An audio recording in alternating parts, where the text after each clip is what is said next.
Australia test fires first homemade GMLRS missile from HIMARS.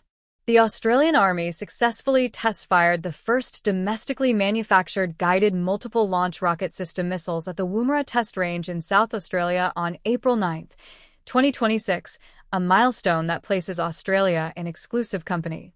Australia is now the only country outside the United States to manufacture the GMLRS missile, a distinction that carries both industrial and strategic weight as Canberra accelerates its push to build a self-sufficient defense manufacturing base capable of sustaining its forces without relying on foreign supply chains.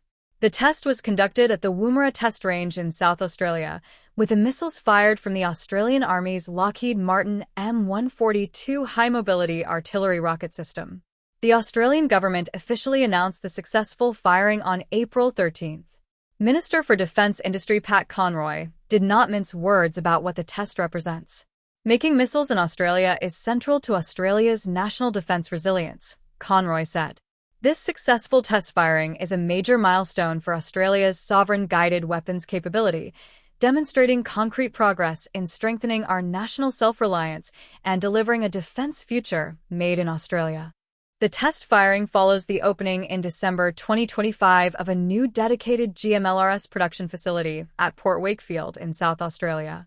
That facility was purpose-built to meet U.S. manufacturing standards, ensuring that Australian-produced GMLRS rounds are fully compatible with American inventories, a deliberate design choice that positions Australian-made missiles to serve not only the Australian Army, but potentially allied partners as well. The facility currently supports approximately 20 on-site manufacturing roles, with additional employment generated across a broader national supply chain expected to expand as Australian suppliers are progressively integrated into GMLRS component production. The financial backing behind this effort is substantial.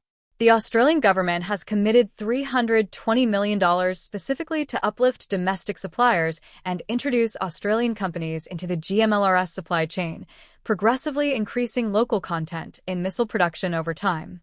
That investment sits within a far larger framework: Australia's $21 billion sovereign munitions program under the Guided Weapons and Explosive Ordnance Enterprise, signaling that GMLRS production is not a standalone experiment, but the opening chapter of a sustained industrial transformation.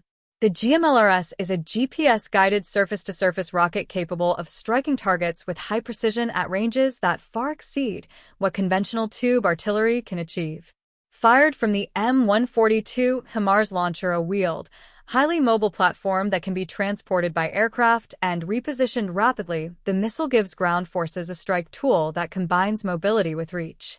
A single HIMARS battery can threaten targets across a wide area, relocate before enemy forces can respond, and reload quickly for follow-on fires. Australia's accelerated 42 launcher acquisition under an $1.6 billion Australian dollar investment assigned the systems to the 10th Fires Brigade in Adelaide, with the Army expecting HIMARS to deliver more than a tenfold increase in striking range.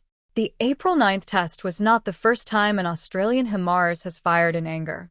This is the third live fire conducted by Australian HIMARS since their delivery in March 2025, demonstrating the accelerated delivery and training systems in place to achieve initial operational capability. What made this particular shot different is that the rocket itself came off an Australian production line rather than arriving pre-packaged from an American factory, a distinction that matters enormously when planners think about what happens to ammunition resupply in a prolonged conflict. Canberra has been explicit about where this capability leads.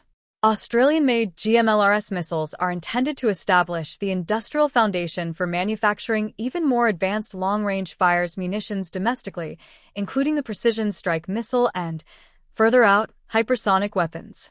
The precision strike missile, also fired from HIMARS, can engage targets at ranges beyond 500 kilometers, a capability that would give Australia genuine deep strike reach across the vast distances of the Indo-Pacific. Building the workforce, supply chain infrastructure, and quality control processes through GMLRS production now is the deliberate strategy for being ready to manufacture those more advanced systems at scale when the time comes. As the only GMLRS manufacturer outside the United States, Australia is aligning industrial output with operational readiness, reducing dependence on foreign supply chains while reinforcing coalition firepower across the Indo-Pacific. That alignment between what Australian factories can produce and what Australian soldiers need in the field without waiting on overseas shipments is the core logic driving the entire program.